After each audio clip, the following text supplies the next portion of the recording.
Even though it may not look like it, I did manage to get some plowing done last week. Of course, we got more snow again. But as I was plowing, of course, I parked the tractor and noticed that this tire is now flat.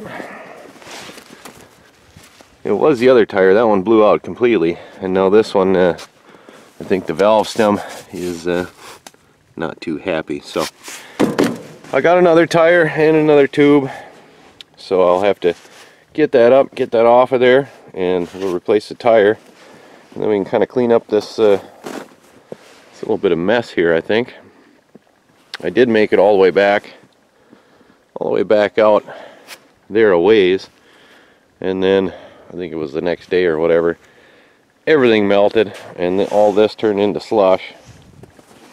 It made it really hard to go, so I spent probably half a day knocking back those banks and moving slush with this tractor before the tire went. But let's go ahead and drag the jack out here and see if we can't get that tire off. Alright, we got the jack out here and tools to take the tire off. And of course, my tripod fell over and broke, so we're going to set you on the old junk snowblower tripod so you can see what I'm doing. Hopefully that'll work. We'll get that tire off of there.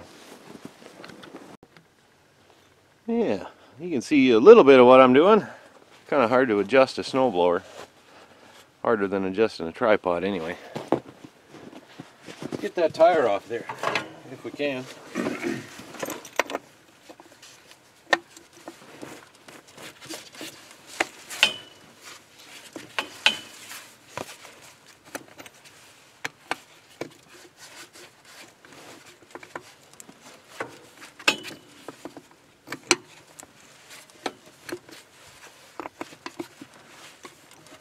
Yeah, not too bad.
There we go.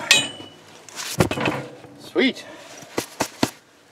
I'll put some blocks under it so it don't go nowhere, and then we'll start working on the tire. Alright, I've gone ahead and brought the tires inside because working outside sucks in the cold, and moving rubber when it's freezing is not fun at all. So I'm going to let these guys thaw out. And one thing I will do is go ahead and stick the tube in this and inflate it, because right now, you know, when they ship the tires, they kind of smush them down and it's pretty hard to get those apart. So if I put the tube in there and air it up, that should spread that out a little bit and make it easier to install when I get that one off. Alright, I got my valve core out of the tire, and I've got the other tire with the tube in it getting nice and stretched out. And I've got this thing, which is not a bead breaker, but I think between that and the hammer, hopefully I can break the bead. I did it with the big tires in the back of the other Farmall, so hopefully this will work. And I got some tire spoons, so let's see if we can get this thing off. Well, definitely not the right tools for the job, but with a little elbow grease and a little bit of lotion to slip things up, I got the rim off. So now I can get this tire out of the way and slap that new one on. Alright, new tire is on the rim. Went a lot easier than taking it off. And that little air compressor is worth its weight in gold. It's kind of wore out at this point because I use it a ton, but yeah, it was well worth the money. So now that we got this all on here, all we got to do is put it back on the tractor and we'll be ready to plow again. Alright, I've got my new tire on. Hopefully now that we got 2 new tires on this thing, we won't have too much trouble, at least with the front tires going flat. Probably have issues somewhere else, I'm sure, but we should be ready to fire it up and get to plowing again anyway, hopefully. Yeah, get her fired up and warmed up. A little stiff, must be frozen.